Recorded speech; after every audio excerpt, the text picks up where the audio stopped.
another day in Los Angeles. I'm continuing my earlier conversation about America and its place in the world. I'm holding up a mirror to America. America doesn't understand sometimes the things that they do represent them. I don't understand that sometimes either, but I'm about to go abroad, so I have to start thinking of what it means to be the mutant ambassador, to go beyond even the United Nations, to be that exemplary human being that bridges the gaps between our nations to the fundamental truth that we need outside help. Every nation, every person here, we need outside help.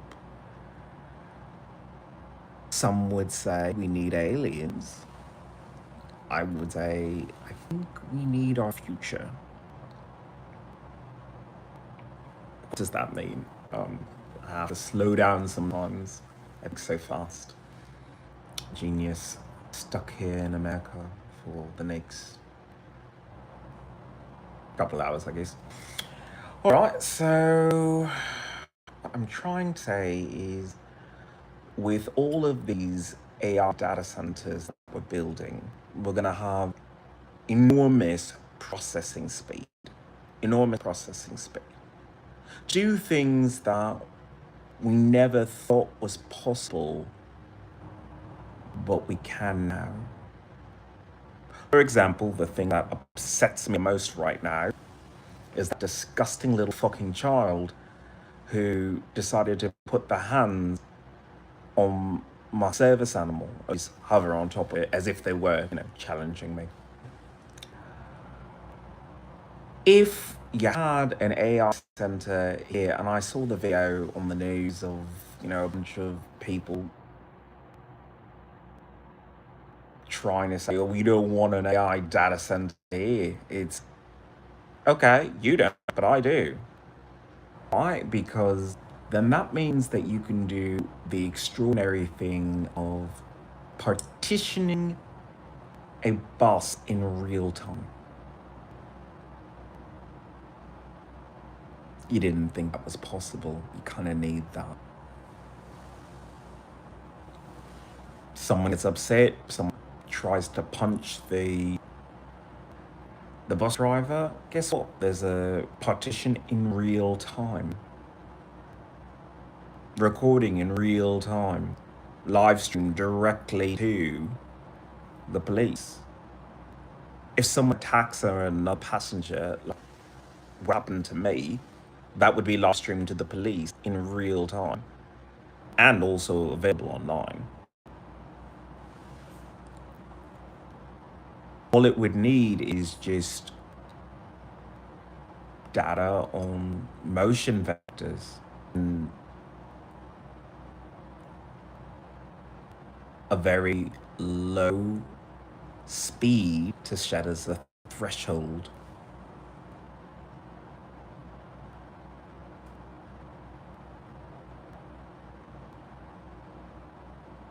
And then I would have had the protection that I needed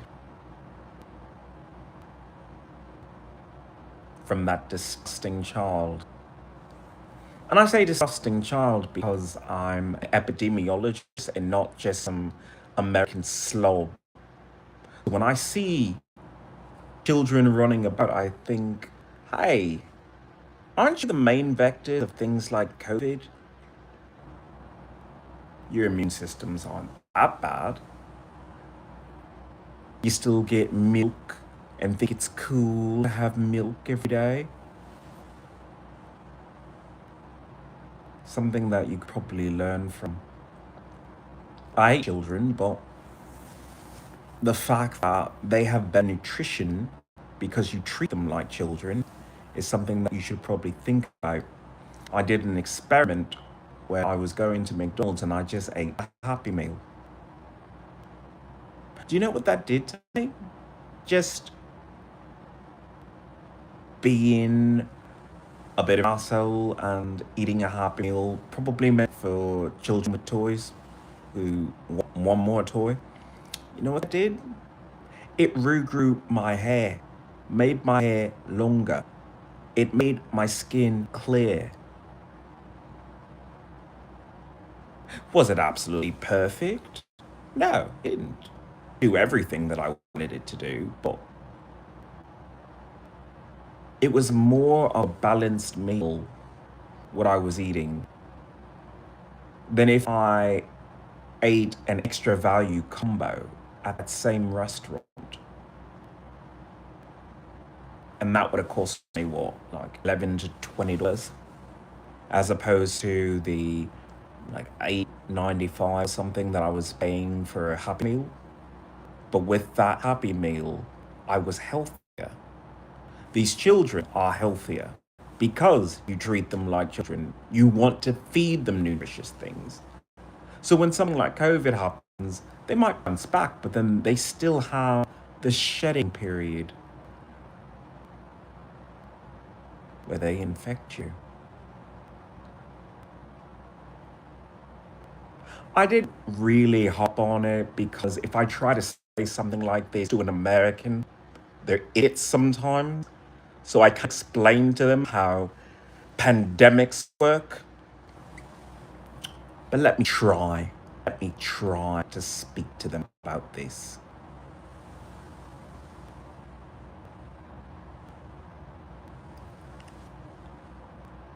You can be asymptomatic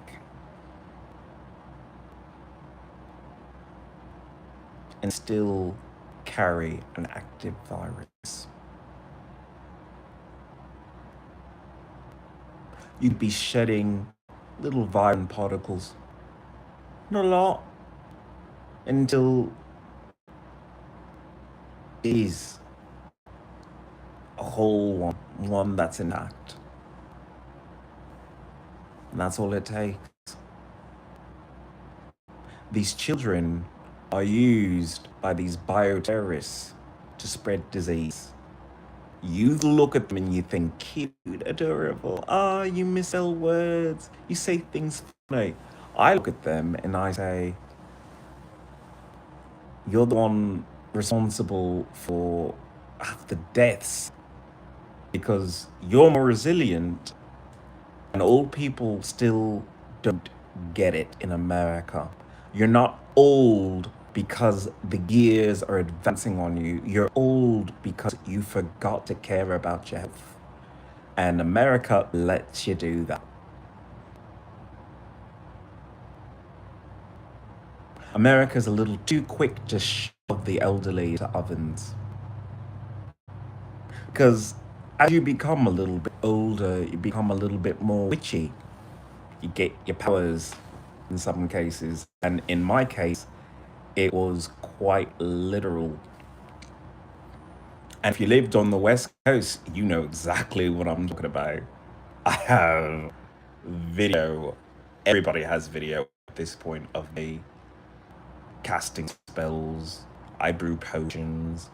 I'm pretty much a full witch.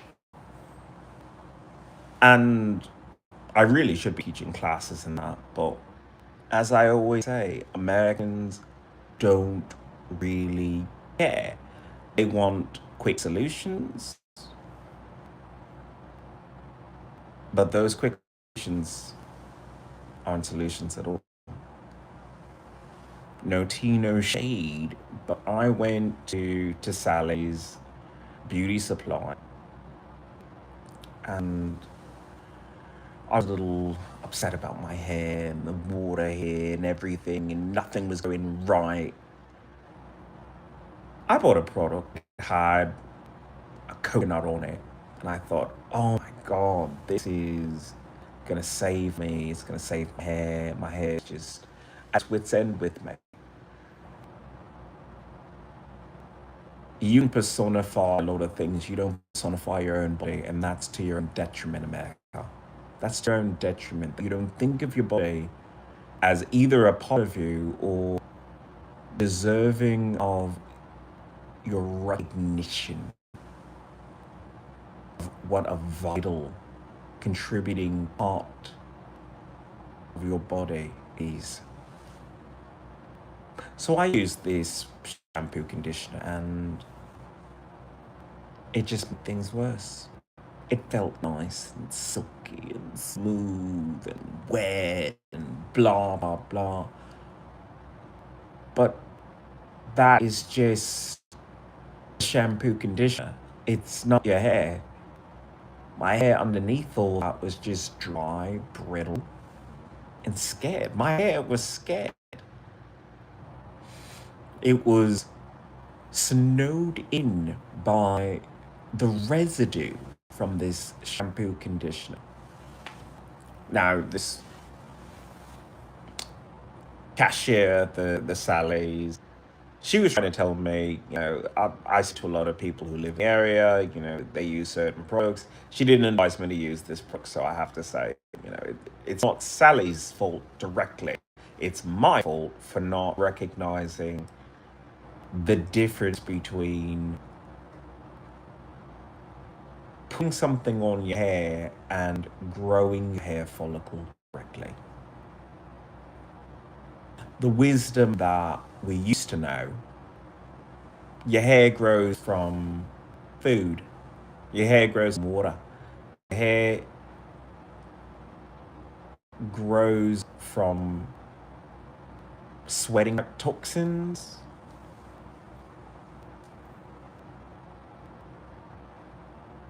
and good blood flow.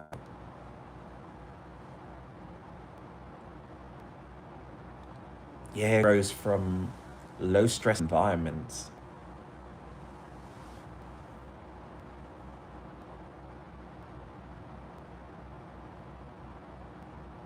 I sat down in that McDonald's and I look ridiculous, but I'm a scientist. I'm willing to look ridiculous in the name of science.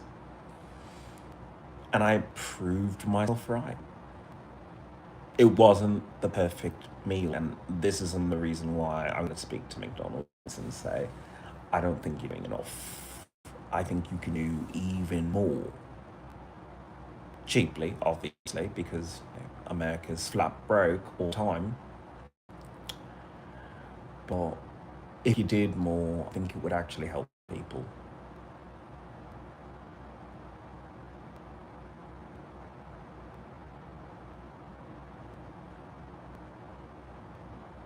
Speaking of helping people, I was going to go to the website in order to do this, but I'm lazy. So I'm just going to talk about it here. Birmingham wants to have a safer streets initiative. Okay, if you're thinking safer streets, you have to redesign the streets. You have to redesign the experience that you have with locomotion.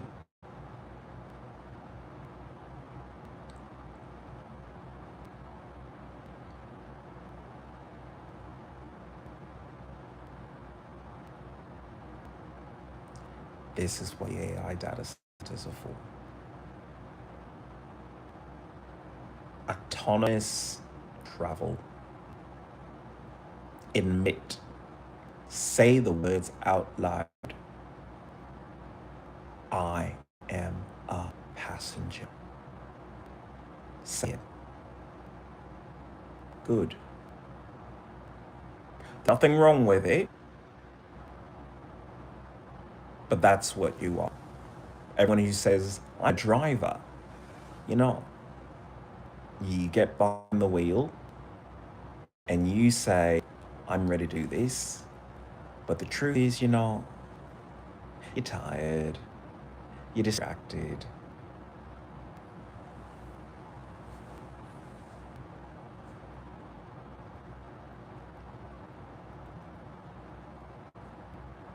Right thing to do is turn off the ignition after pulling over to the side, taking it up, go get some food, stretch legs, I don't know, anything else. But we try and push it. That's the attitude that we have. I was at the bar and, I got drunk. I shouldn't be driving. But I'm not that far away. So people push. Now, I don't know exactly what was the issue that happened here. They said that a neighbor was injured on this street. I'm sorry to hear that. I am. Nobody deserves that. But if you're not willing to change your conception of how you move throughout your city, then things will never change.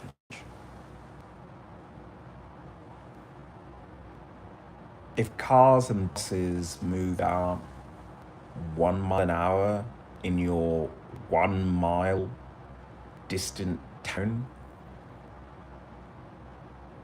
I don't think you really notice the difference. If instead of having cars, you just had a trolley system, I don't think you would know the difference. Do you realize how small your city is and how all your businesses are pretty much gone?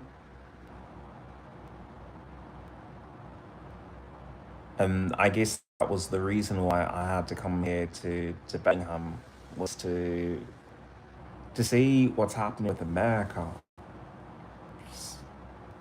Everybody's out of business, everybody's out of work, and nobody has a plan. I have a plan, and that's go to Mars, go do something with your life, be a part of the Martian program. Mars now, my space program, which luckily I can do a lovely interviewing process. I can't hire people while I'm out and about because, that would technically be working. But I can speak to people, inquire about their interest, and then have them do a formal interview later on. And since it was based in America, obviously I'm gonna have to come back here. I am crying over that. Oh.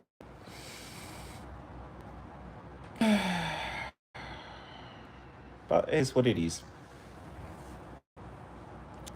I'm crying over my service animals.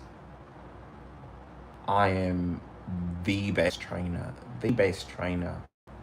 and every day my service animals are just amazing. It's just they're designed specifically to stay here. They can't travel that far, that often, that many times. It would be unfair.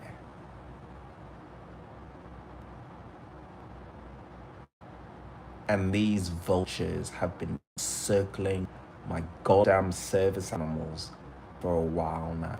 I don't know what they want to do. They want to just dissect my dogs, check their brains for abnormalities that make them more susceptible to telepathic communication. I don't know.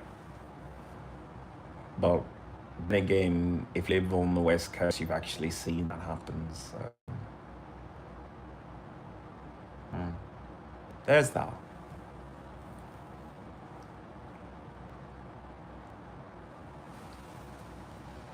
And even if it isn't that, they're just, in a way, trying to free me from what they think of as an albatross. And some days I do too. Because I'm upset, I'm weak. I didn't say that I was a strong person who could look at the situation objectively and think, yeah, I was chased around the bar and almost pushed into the path of a moving car. And you don't blame your service animals because that's just what they want. They just want to be in a position where I just give them up. But then again, look at how far I've come and how things have changed. In 2018, I was sexually abused by Master Sergeant Miranda of the United States Air Force, and she requested a sexual act from me. I refused. And then I tried to turn to Airman Rose to go for help, and he just stood at attention and ignored me.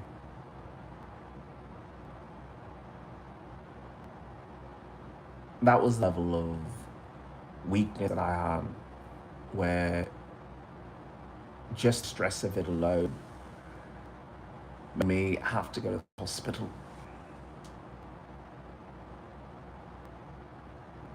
That's what America did to me. But fast forward to today, I'm not afraid to argue with people. I'm not afraid to say no means no. I'm not afraid to question people. I'm not afraid to pick up my camera and take pictures or videotape of things that are wrong. Things that most Americans are learning. If it doesn't fit, take a pic. If you feel like things are about to get heated, take a video. My problem when I was writing that boss was I thought it was just going to be the simple grandma who doesn't know to fucking shut up and leave me alone. But no, it was some autistic fucking piece of shit that tried to grab my service animal. And I cannot allow that because I don't know your fucking pedigree. Where the fuck do you come from? Do you even wash your hands? You want to touch my dogs? Do you wash your hands?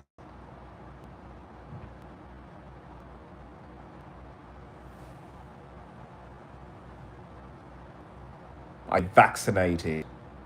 You know, these are the questions that a normal person should fucking ask. But you just see the short fucking monster and think innocence, stupidity. You don't think pestilence, but I do. Not a way to get fans, but I'm a scientist, not a pop star.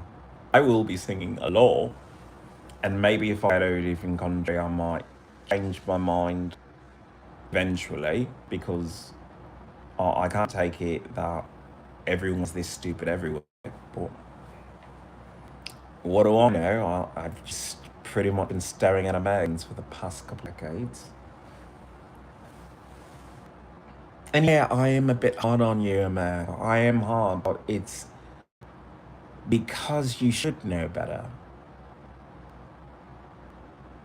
You have a fucking industry, Hollywood, that churns out little parables like Aesop every fucking day. And yet you just grind away with your little binge watches and you don't learn a goddamn thing. So, here we are. I am very proud that my new song, I Can't Read, is going to be available everywhere: Apple Music, Amazon, YouTube, Tidal, we're everywhere. Because since I was forced to have a conversation with some staff worker in the mayor's office, she did make a point that, it doesn't really satisfy you to not be able to retaliate back. And I said,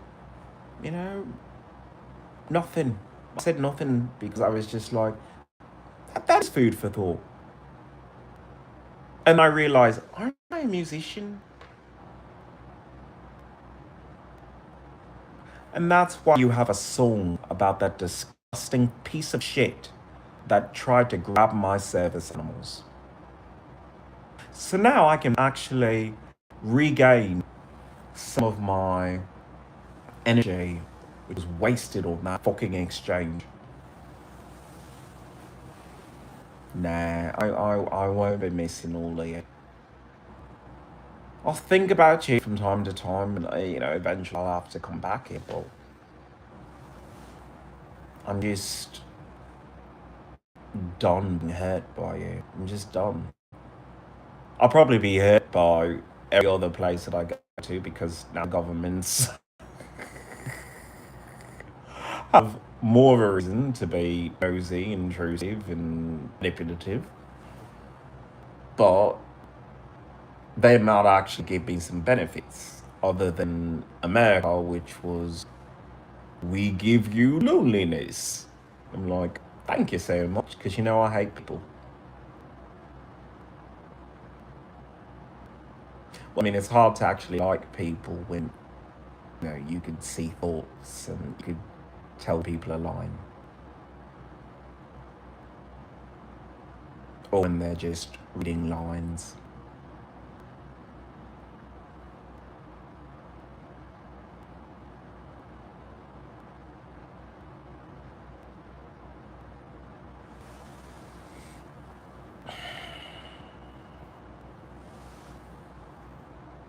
I'll be documenting my new lifestyle of traveling the world.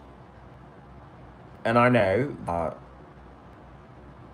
the West Coast is very descriptive in the way that they were trying to say, aren't you a little old for backpacking?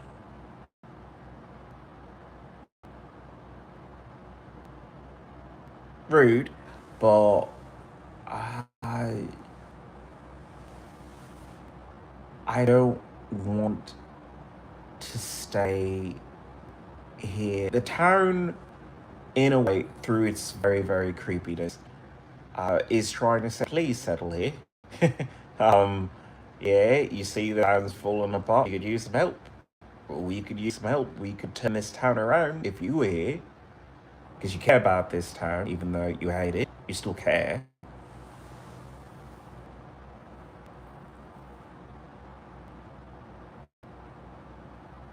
But I'm looking toward something else.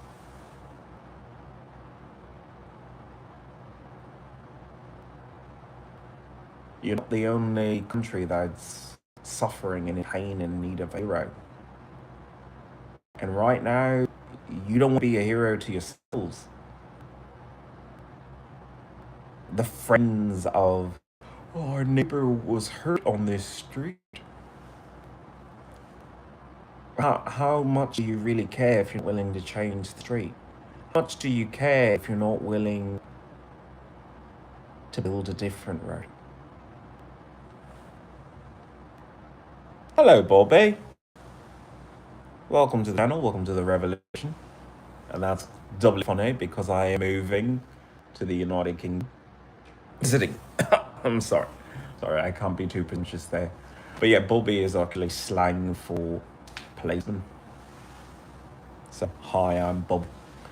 It's doubly funny because I already had to deal with Americans that neither friend nor foe, just people who are fake.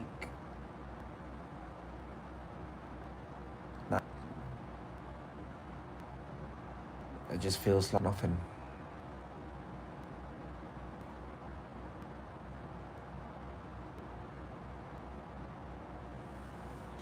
Well, welcome to the channel, welcome to Revolution. I talk about environmental issues and also societal issues.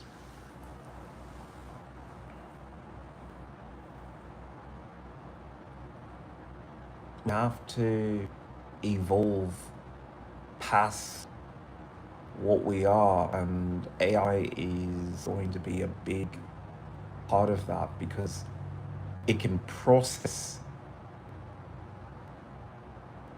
human reactions better than a human can. Faster and without all of the background noise.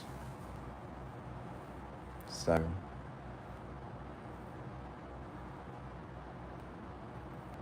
shouldn't we embrace that?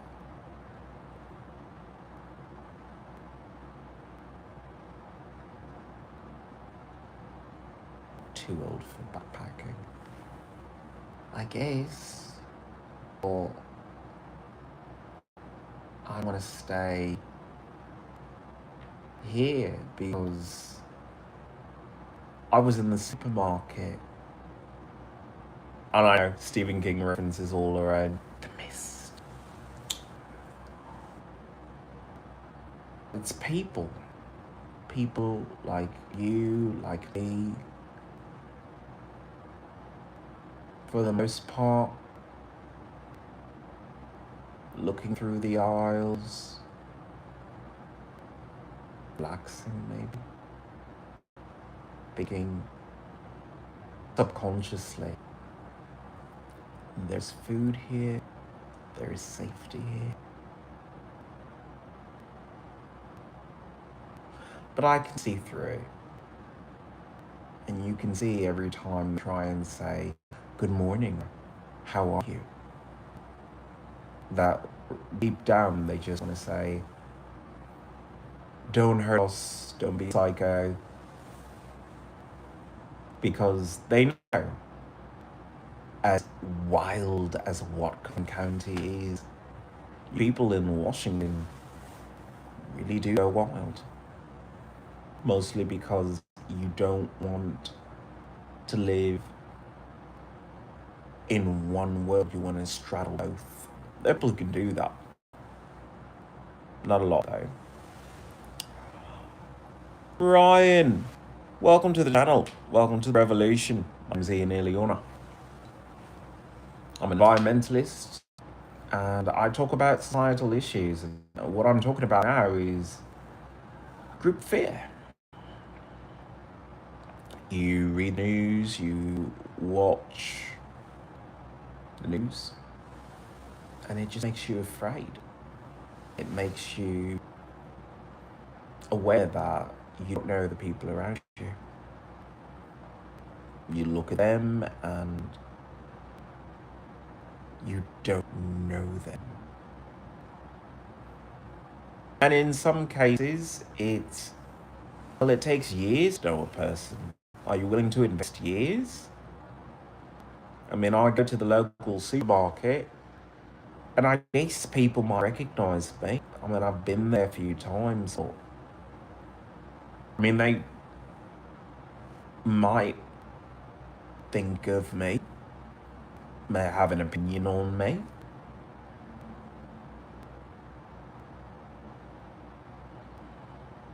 But it doesn't mean that they're safe people, as proven by what happened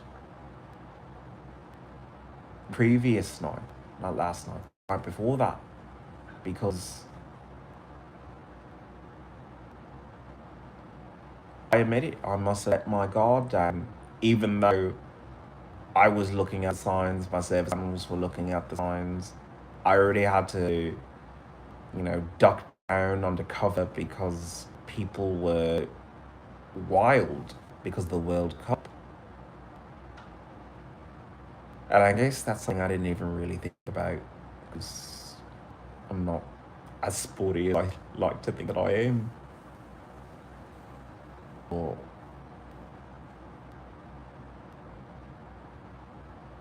people were drunk, people were belligerent tonight.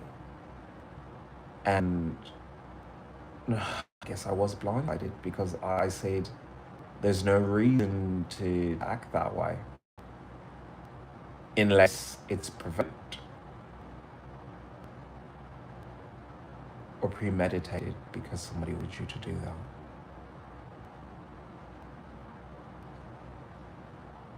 And I know that this is yet another lesson for when I want to travel. You want to travel, but You'll never see the full picture or the moving parts underneath. You think that you're meeting someone for the first time, but they have a follow on you and they know your likes, your dislikes, go through your social media, which is why a lot of people shouldn't be on social media. Because it just advertises a blueprint to your heart. And someone will come along, they'll say all the right things. Like a certain loner that I met in a gay bar here in Bellingham. We didn't have a long conversation, but we had a conversation which mirrored one that I had on X, the one that we need to change schools. And it was spontaneously delivered by this person.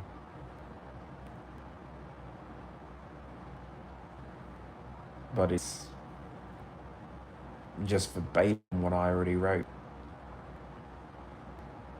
It doesn't feel that good when you just recognize that someone was studying you and not really having a conversation with you.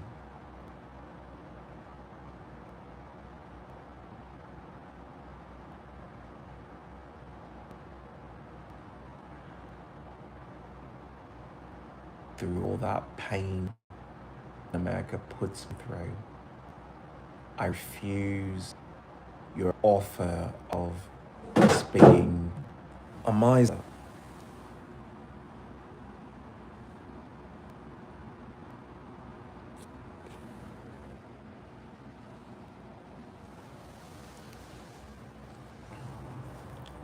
I refuse your offer of put your head back in your own house, stare at your walls, stare at the television, and just let the world go to shit around you. It's not who I am. Speaking tomorrow, W4J, welcome to the channel, welcome to the revolution. Ileana here, and I am talking about being an active participant in your life. I'm talking about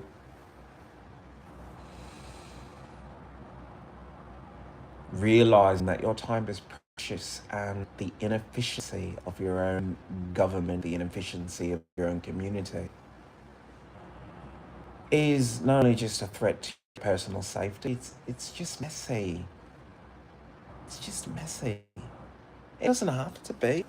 Sometimes that inefficiency works in your favor. The train ride that's way too long, so you read a book. Good for you, you know.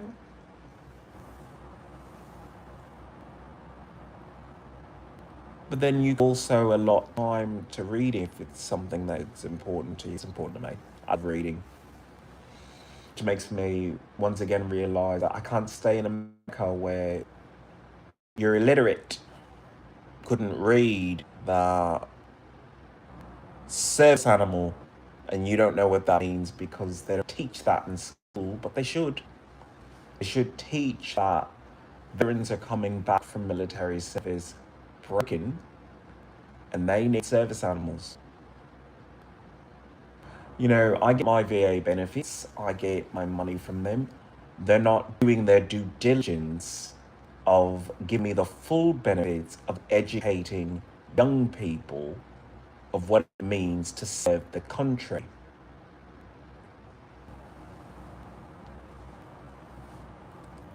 Honestamente, compa, that's not real. You are an illusion.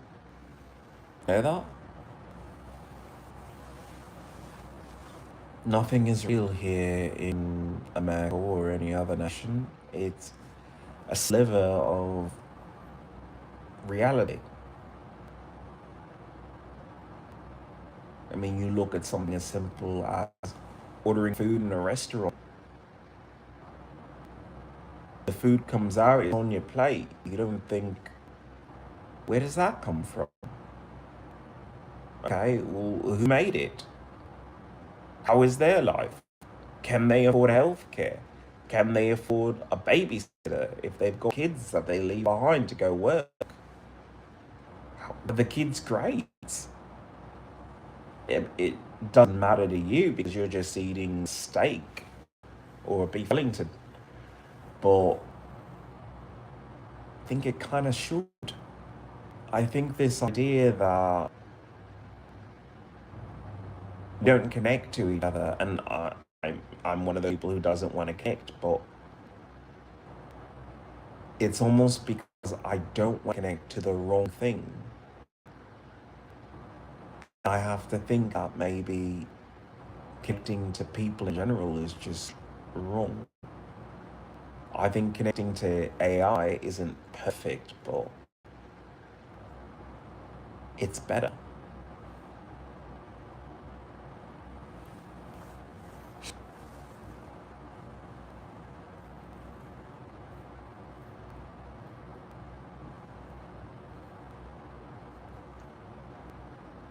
Maybe you think that way too. Maybe you understand that every time you pick up an iPhone or an Android,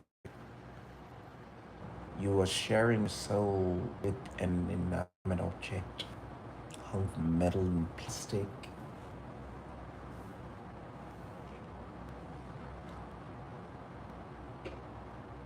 But the more we use it, the more we should admit that that's a part of us now. We're not just human. Some of us are zombies, some of us are vampires, some of us are mutants, some of us are witches, some of us are werewolves, some of us are cyborgs. Every time you use a computer, it's an extension of you. It's not grafted onto your body yet, but it's getting there. Are you prepared for that? Are you prepared for teaching your school to not be human? Principles of your custodians not being human? Your cafeteria devoid of people, just a machine that dispenses food.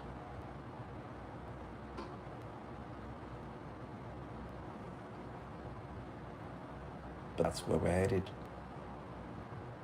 It would probably take another pandemic or two to push us in that direction, but I have complete faith in America to fuck it up again, which is why I kind of want to leave.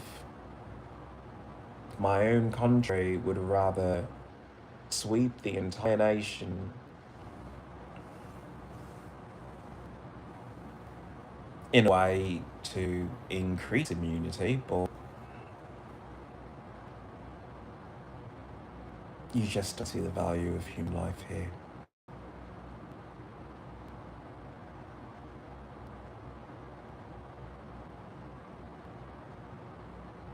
Maybe America has been sheltering and protecting me and deflecting so much shit, as proven as when I was walking on the stage and someone threw a hacky sack and it nearly hit me, but it didn't. I guess I can't be mad at this girl for being autistic when I have photographic memory. I don't use that often.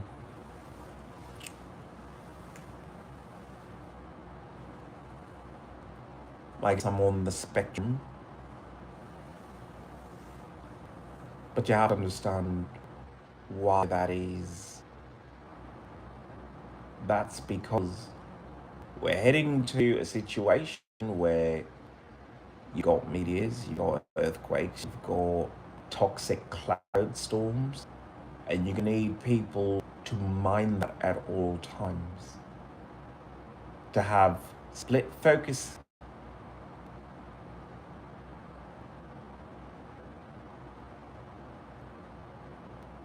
but America's not willing to change. I can't be here. Santa, hairy bird, welcome to the channel, welcome to the revolution. Thank you all for coming by. If you stay for a bit, you're still part of the revolution.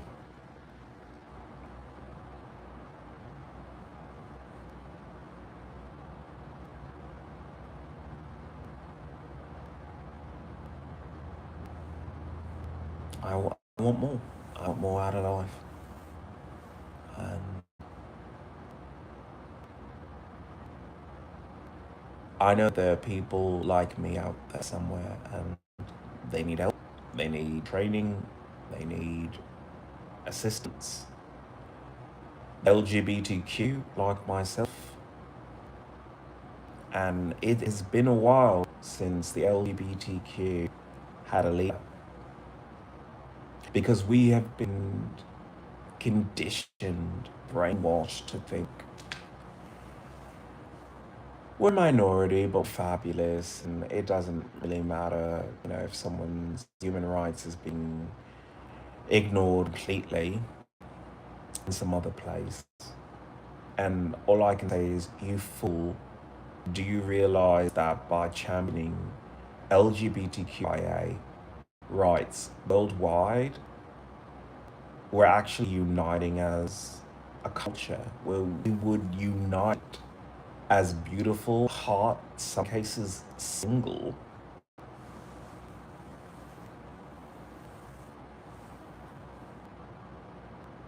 I mean, hello.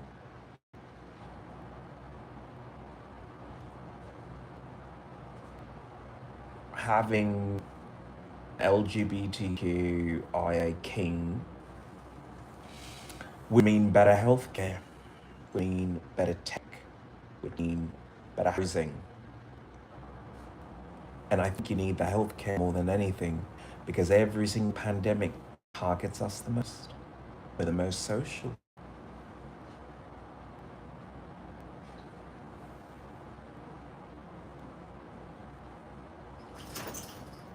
Something to think about.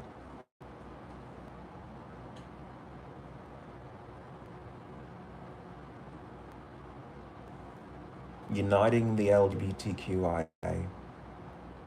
globally to speak to the United Nations as a sovereign nation.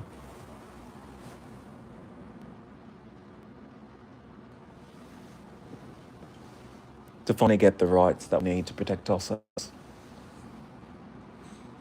My name is Ian Leona. I'm an environmentalist, a human rights activist, a mutant, a werewolf, witch, warlock, is it? I'm a veteran with PTSD from military sexual trauma. I'm not getting it better.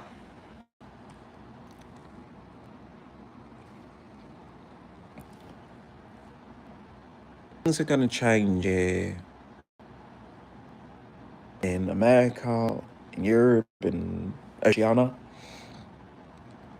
They're going to change. I'm going to be part of that change. I've decided that I cannot live in hiding. I cannot live in fear.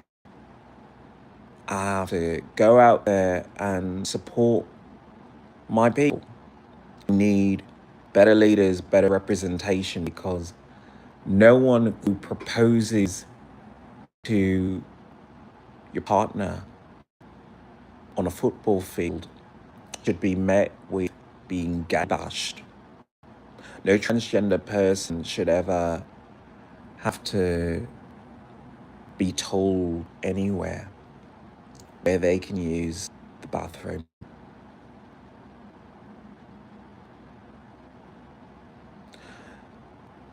If we're not getting the justice that we need, then we need to start talking to each other. If you need better healthcare, you have to talk to each other, the LGBTQIA. Straight people are going to do what they're going to do. But right now, we need to take care of this house. So I am going to speak globally. It's going to be my brand new channel within my YouTube account where I just have conversation with LGBT people, listen to their stories and present them to you, because you need to know what's out there, what we're dealing with.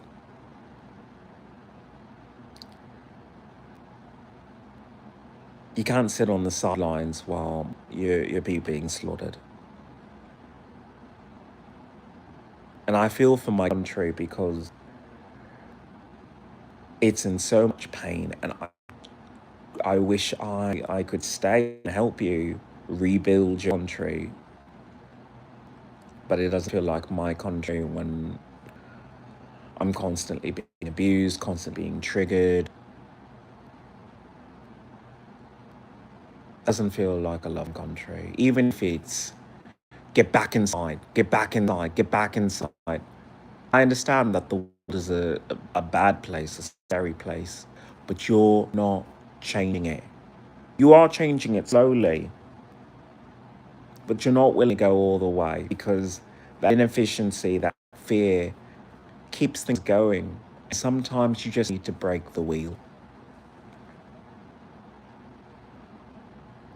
I'm sorry to the people who had a neighbor that was hurt on that street, but you don't hurt or feel enough that if this person was truly precious to you,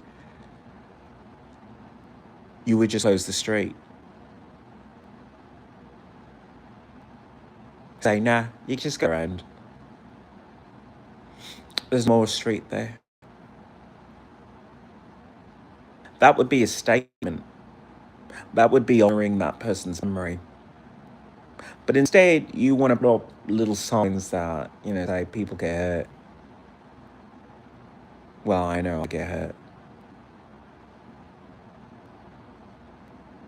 My service animal's always there, pick up pieces, move me out of a situation. And now I have to do that all on my own. While these dogs will probably be adopted, have little kids draw lipstick on them and give them fancy bows, when these are the most intelligent animals I've had a privilege of working with.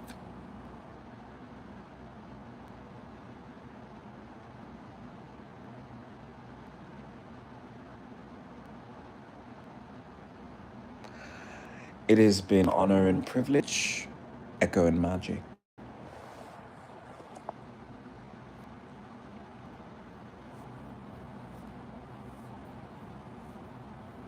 I hope to see you on the next podcast.